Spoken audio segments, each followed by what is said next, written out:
On today's Locked On Giants podcast, Dave Syverson of Our Lad Scouting Services joins us with his takes on the 2025 NFL Draft prospects and where the Giants might be better off going direction-wise as they seek to rebuild the roster.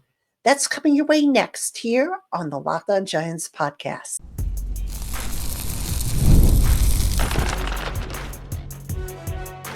You are Locked On Giants, your daily New York Giants podcast.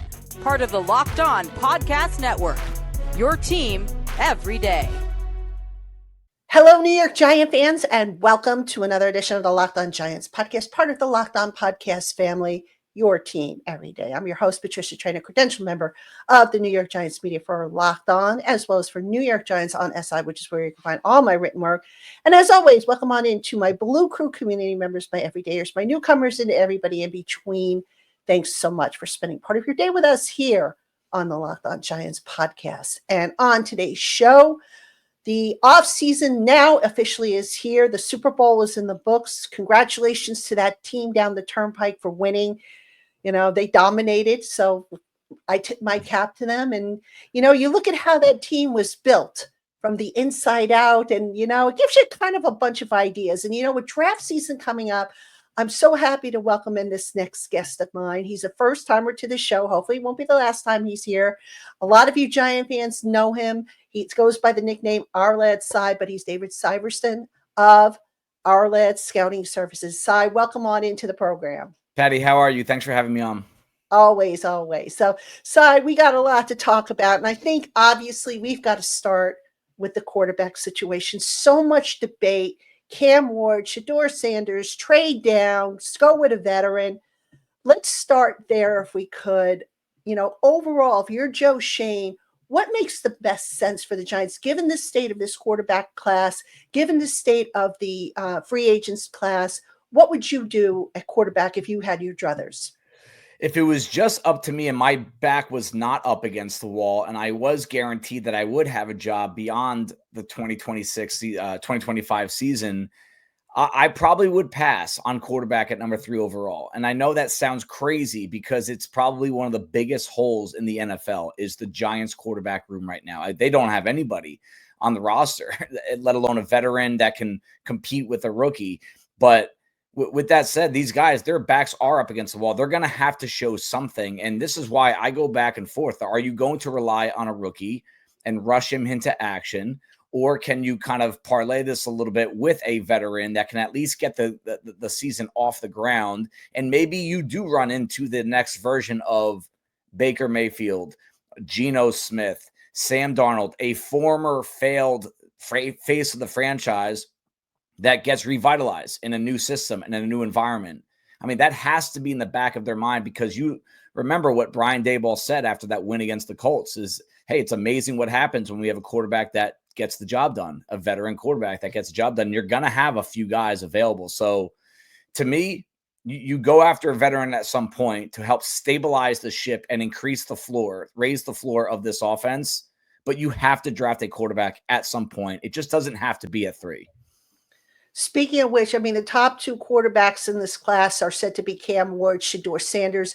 Let me get your take on each of those guys. Which one do you think is more pro-ready, or are they both flawed? There are flaws, and I know that we have last year's group pretty fresh in our head. And to me, neither would break into the top 4 of Caleb Williams, Jaden Daniels, Drake May, JJ McCarthy. Those 4 grades will be higher than what I have from either Cam Ward and Shedeur Sanders. While that doesn't really matter, I do hope that can help paint a picture of where these guys stack as quarterback prospects before they enter the league. But to answer your question, the more NFL ready is Shedeur Sanders. And he's got a lot of polish in his game between his footwork, his release, his mechanics. He knows the game inside and out, and he's been groomed to play quarterback since he was a toddler, essentially, where Cam Ward got a later start to this level of football. He was a 0-star recruit. Nobody wanted him. He played in a wing tee offense where the quarterback is less important than who's in the backfield. Started off at Incarnate Word, levels up to Washington State. Then we see him at Miami. And you could see he's on the constant ascent right now. But when you're looking at the mechanics of the position, the footwork, the release, the ability to hit free throws and layups over and over, Cam Ward is a notch behind Shedeur Sanders, but that could actually excite some in that there's more to chew off. There's more progress to obtain with a year or two of NFL development. So this is a really tough question to answer because Shedeur Sanders is better right now. Cam Ward has the higher ceiling. In terms of the Giants offense, which has been said, several players have told me it's a very difficult offense to learn for a receiver, let alone for a quarterback. Who do you think would be the better fit then of Sanders and Ward for what they do? I really do think it's Sanders. I think it's a better fit for the Brian Daboll scheme. And, he's not Josh Allen. Let's not even go in that department. There's nothing about Shedeur Sanders that in his game that Josh Allen has. Size, arm strength, the ability to run. It's just not there. But Shedeur Sanders, to me, in Brian Daboll's offense, you need to forecast, you need to anticipate, you need to play smart, you need to be a step ahead mentally. And as many flaws as there are in Shedeur Sanders' game, and there are things that would make me hesitate to draft him in the first round in general, he knows this game so well that I think that the relationship between him and Daboll's fascination with that, quote, dog mentality, the competitor, the swagger, I think there's a relationship there already when I watch them interact that it seems like it's already known that the Giants are going to go after Shedeur Sanders. And I do think he is a better actual fit for the scheme itself. Now, I don't want to go into too many what if scenarios, but if, the Giants, if Sanders is off the board and if, Ward isn't there, it sounds like Ward might not be the best fit. You have Will Hunter. You've got Travis Hunter. You have, obviously, the defensive lineman, Graham. Nolan's coming up the charts, I think. If you're the Giants, what direction do you go in? What makes the most sense? Do you go with a Hunter who right now is saying, I want to play both sides of the ball, or do you go with defensive line, especially after seeing what the Eagles were able to do with their defensive front? This is a very easy question for me personally. I am a strong believer in the trenches. I always have been. And the easy pick to me, if he's there, and I don't care who's available, who's not, if Abdul Carter, the edge defender from Penn State, is available for the Giants, you don't even entertain trade up calls. You hand that card in the second you're on the clock because, and it just comes off of watching this recency bias of the Eagles and the Chiefs. If you have a true identity, a deep level rate of pass rushers up front, it can change how your opponent plays the game tomorrow, not in a couple years when the guy develops. Abdul Carter is the immediate contributor that can truly be one of the best defenders in the game if he's put into the right situation, just like the last number 11 from Penn State, who happens to be on the other rival of the Giants, the Dallas Cowboys. So you fit him in with the Brian Burns and a Kayvon Thibodeau, and now you become three deep, which, if you go back and you look at the last two Giants Super Bowl teams, they were at least three deep as edge rushers.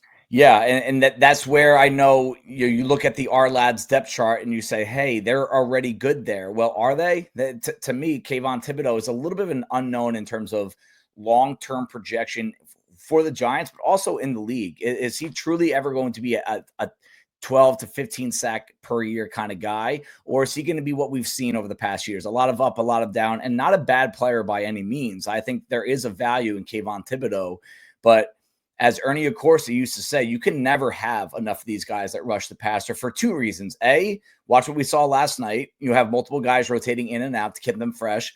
And B, we've seen it with Azeez Ojulari. When injuries pop up, and it's almost inevitable that some point someone's going to get banged up, you can't just rely on an undrafted free agent, Tamon Fox from North Carolina. You want someone coming in off the bench that is going to keep the level of play the same. And that's defensive line is one of the positions where you really can have an overabundance of talent and options because you could still use those guys weekly if they're all healthy.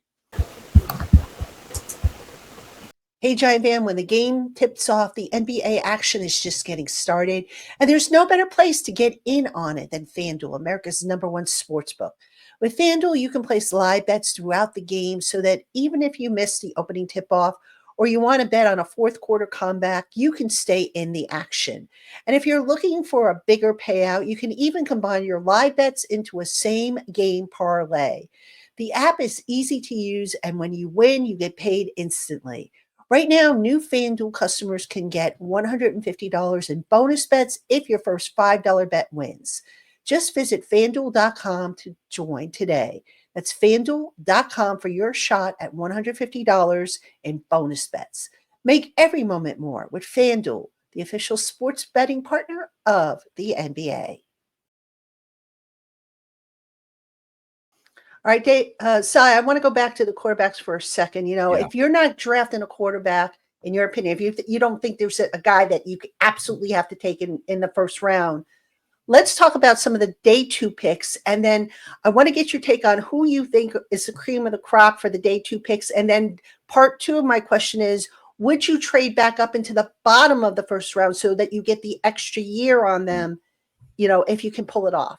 Yeah, the Lamar Jackson strategy, right? You Mhm. pass on your quarterback with your first pick. Many forget that, by the way. The Ravens did not take Lamar Jackson with their first round pick. They traded up after they took tight end Hayden Hurst from South Carolina. And, this is a similar situation, and I would even say similar grade to what the Tennessee Titans did a couple of years ago, where Will Levis did not go in the first round. It was a surprise to many. And then they traded up to the top of round 233 overall for Will Levis. And that's kind of where the grade's going to sit with Jackson Dart from Mississippi. Similar play style too, to be honest with you. A lot of really high highs and a lot of really low lows despite a lot of experience. But that is the number 3 quarterback in this class. And the gap between him and Shedeur Sanders / Cam Ward is not very big. There is a gap there, but there's not a huge gap. So if you really do like Cam Ward, Shedeur Sanders, but you just don't see the value at 3 overall, and you also don't want to pass on an elite talent like an Abdul Carter, Travis Hunter, you can easily justify waiting and potentially trading up. Now, when the Giants, in regard to them trading up for and I also like Will Howard from Ohio State, trading up for those guys, it comes at the expense of now you are eating out of your ability to build the rest of the roster. And we know this Giants offense and defense both need multiple picks to develop. They've done such a poor job on day 2 in the NFL draft. To move up for one of these guys and give up one of those picks is kind of just more of the same, where it's really hard to develop this roster if you don't hit doubles and triples and home runs on day 2 of the draft. So if I'm them, I know Giants fans that they're getting a little impatient with the quarterback, and rightfully so, but you can't fix this problem by creating other problems. And the trade up for anyone, in my opinion, it's too aggressive for a team that is too far away.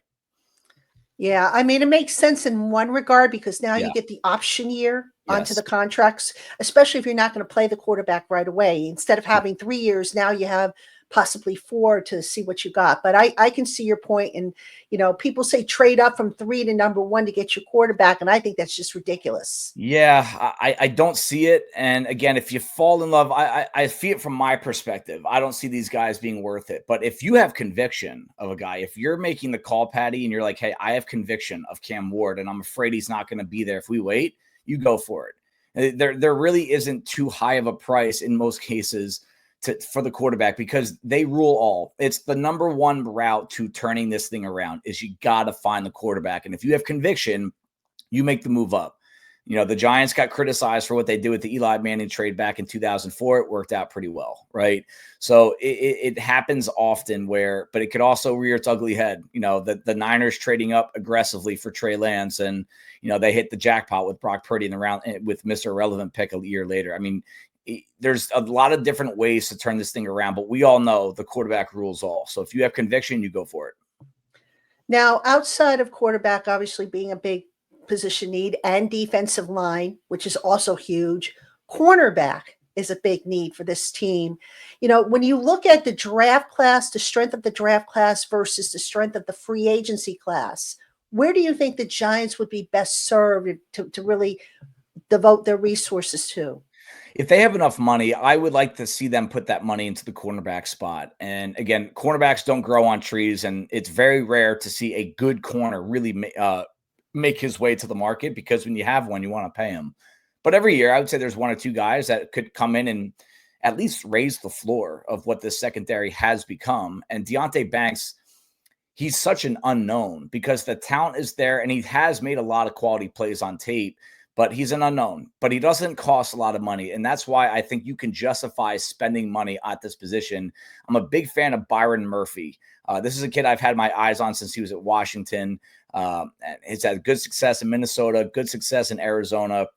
I think he fits this defensive scheme like a glove. And I also think he's the veteran mental presence that is currently lacking in that cornerback group. Playmaker, reliable, good tackler, great in zone coverage. And I think that Byron Murphy is a guy that I would put, if there's one resource that you could put into the free agency market, I'm pretty adamant that it should be at the cornerback position, and you try to fill the rest of the spots with the discount guys like those level 2, level 3 free agents and the NFL draft. Yeah, I'm with you on that one for sure. I actually like DJ Reed, but I'm not sure if he's an ideal fit. But you have the Jets connection with Mark and Manuel coming over to be the new secondary That's a coach. good point. Now, That's a good point. That would be a good fit. Yeah. Now, so a sneaky need developing for the Giants, I think, is at wide receivers, particularly if Darius Slayton leaves, which I strongly think he's going to. Yeah. From what I understand, this year's wide receiver class, not as strong as maybe in years past. Mm-hmm. So what if you're the Giants, do you hope that Jalen Hyatt, who has quite frankly been a mystery these last 2 years, I'm not sure why he hasn't had more opportunities. Is it because he's just not grasping the playbook or whatever the case may be? Or do you maybe pursue a veteran at that spot? Or do you go the draft? Is there a guy that fits in the draft that might fill that Slayton hole if he does indeed leave? In regard to the free agency period, to me, it's a hard spot. It's a hard sell. Especially we don't know who the quarterback is. If you bring in a real quarterback that a receiver wants to work with, which it's slim pickings if you're going the free agency route, you're essentially going to have to overpay to bring someone here. You're going to have to really entice them with money. And, we saw that not work out with Kenny Golladay. And I know you can't be afraid to sign a receiver because of what happened with Kenny Golladay. But I do think he came here because of the contract. He didn't come here because he wanted to work because he with the quarterback. And I think that's going to be the case if you go after a receiver in free agency. I would rather them go after with someone that has a little bit of size for the outside. They have Wan'Dale Robinson. They have the do-it-all and Malik Neighbors. But there are receivers, an unusual amount of rookie wide receivers in the 2025 class that are day 2 picks, maybe even early day 3, that can fill the Darius Slayton role. But in addition, add that big red zone threat, the big physical possession receiver type guy that the Giants used to have with an Amani Toomer. And that's the kind of threat that I would say. I mean, I'm looking at Savion Williams from TCU, Alec Umuner from Stanford, Jack Betch from TCU. These are all guys that will be there day 2. And while the needs of this roster are all over the place, if the value is right, you take the player. Don't go into a round 2, round 3 and say, we have to take a D lineman. We have to take a guard. Let the board make the decision for you. Grade these guys, stack them, and take the best available players. That's how the best teams sustain success. Besides maybe receiver, what other sneaky needs do you see having developed on this Giants team? I mean, I would love one more offensive lineman. And the offensive lineman, to me, ideally would have some position flex in that he could play guard center, guard tackle, because I'm not sold on what they have at center in John Michael Schmitz. I don't want to kick him to the curb. He is a starting center in the NFL. There's no question, but there's limitations there. And now we're looking at potential durability issues with him as well.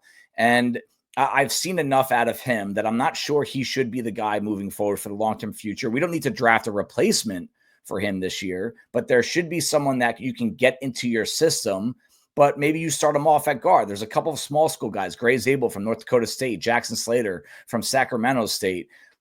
These are guys that I really do. Wyatt Millam from West Virginia. These are guys that played all over the line in college. They're going to project inside because of a lack of length.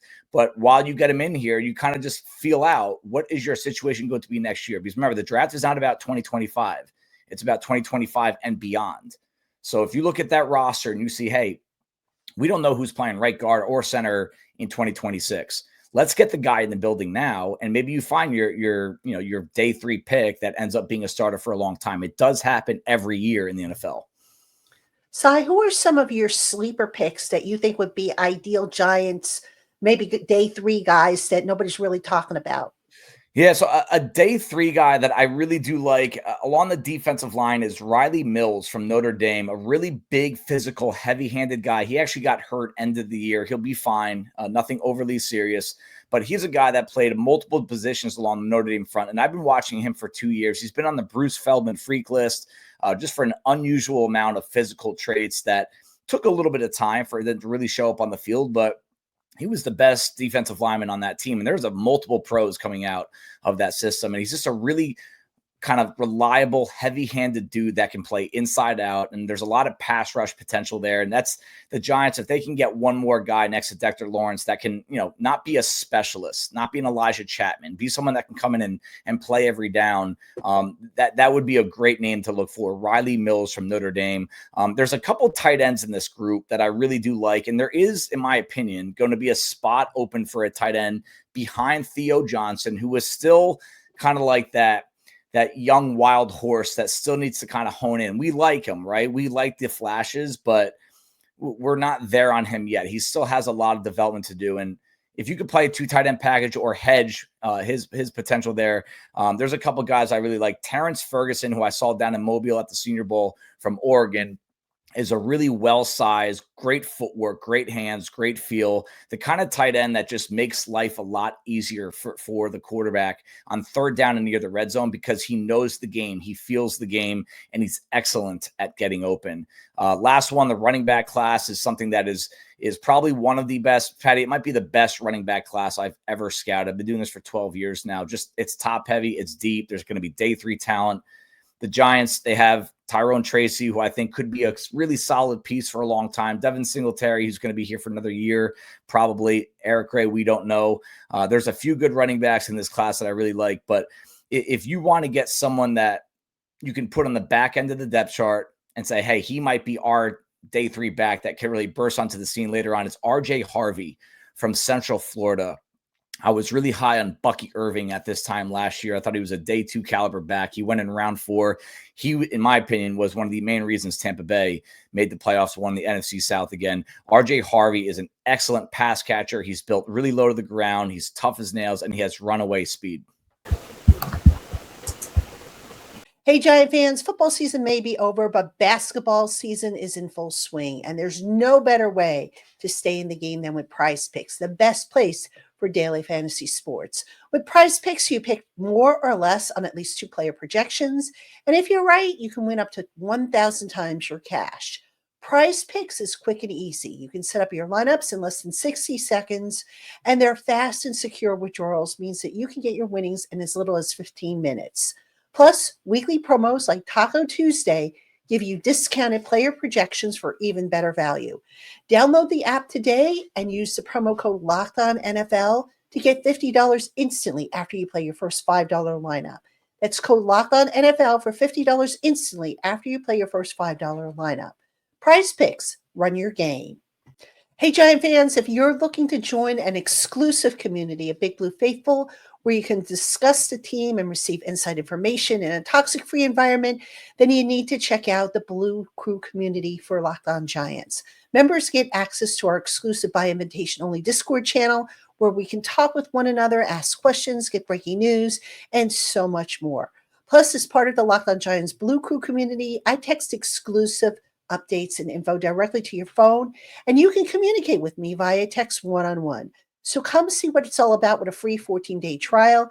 And when you use our promo code Blue Crew, you will get your first 2 months after your free 14-day trial ends at 50% off the regular monthly price of $4.99.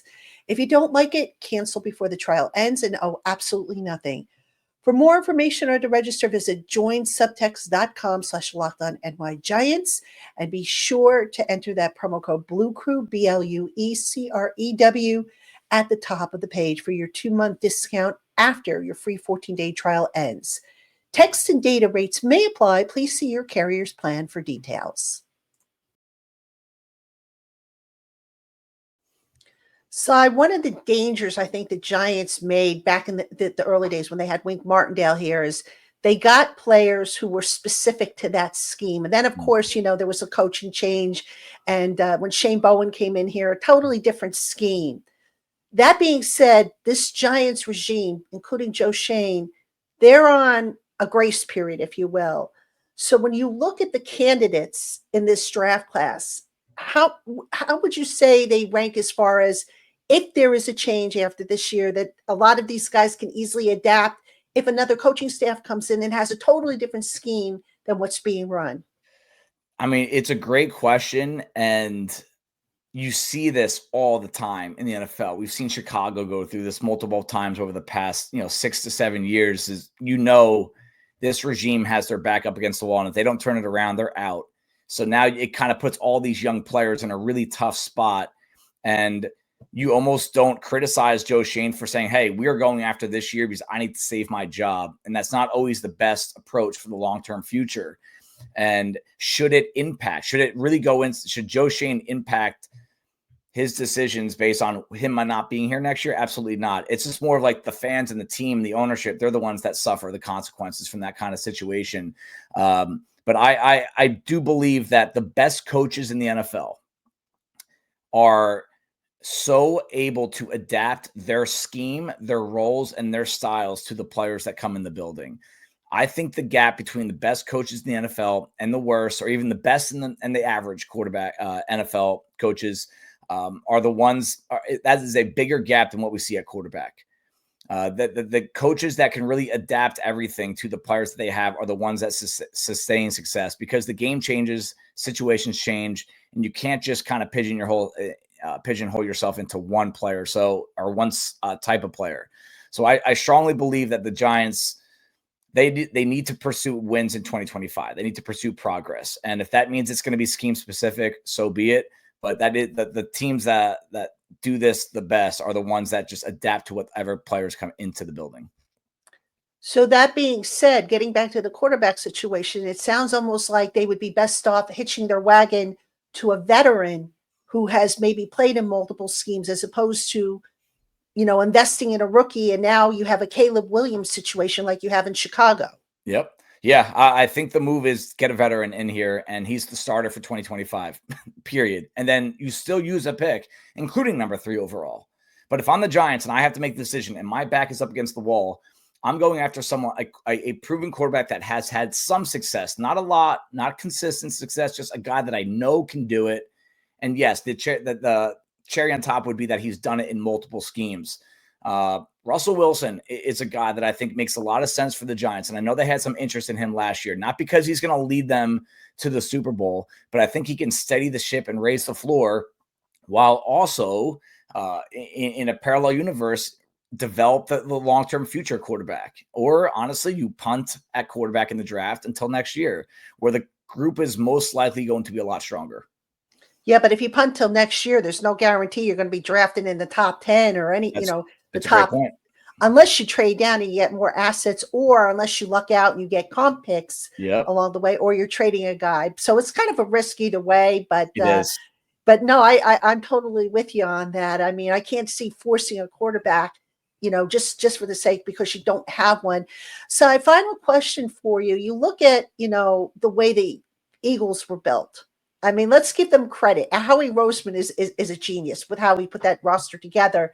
What do you think are some of the biggest lessons that the Giants can take from how the Eagles are built that maybe the Giants have maybe overlooked over the last, over the Joe Shane regime? Return to your roots, New York Giants. Return to your roots. And what do I mean by that? Is you draft and develop your own offensive line, you draft and develop your own defensive line, and you never, ever stop pumping resources into it. And part of it is the plan of doing that. And then the other part of it is the execution. The Giants have put resources into both spots in the NFL draft early, but they picked the wrong guys. And to be frank, to be blunt, or they didn't develop them correctly. But when you're talking about what can I take from the Eagles, I mean, I believe the number I came up with was 4 out of their 5 starting offensive linemen were homegrown draft picks. And I think 5 of their 6 top defensive linemen were homegrown draft picks. We're going back as far as 2014 with that information with the offensive line, and 2019 with the defensive line. It's a constant feeder system. And I know it's hard to get the ball rolling, but once you start gaining some momentum, like the Giants did if you remember back to when the Giants drafted Matthias Kiwanuka at 32 overall after trading down with the Steelers, even though they had Justin Tuck, Osi Umenyiora, and Michael Strahan, they were criticized. I remember that pick very well. And another D-end? What are we doing? And then a year later, we're celebrating the NASCAR package where all 4 of these guys were on the field and they could not be blocked. And they won games. I love Eli Manning. They won those games with the pass rush. So those Super Bowls. So just return to your roots. It's not complicated. To me, I think there's almost too much analysis and too many voices in the room when it comes to building the NFL roster. And I think this is part of what Howie Roseman does right. You can get opinions from everyone, but it's a very clear identity that they're chasing. And I don't know what the Giants' identity is under this regime.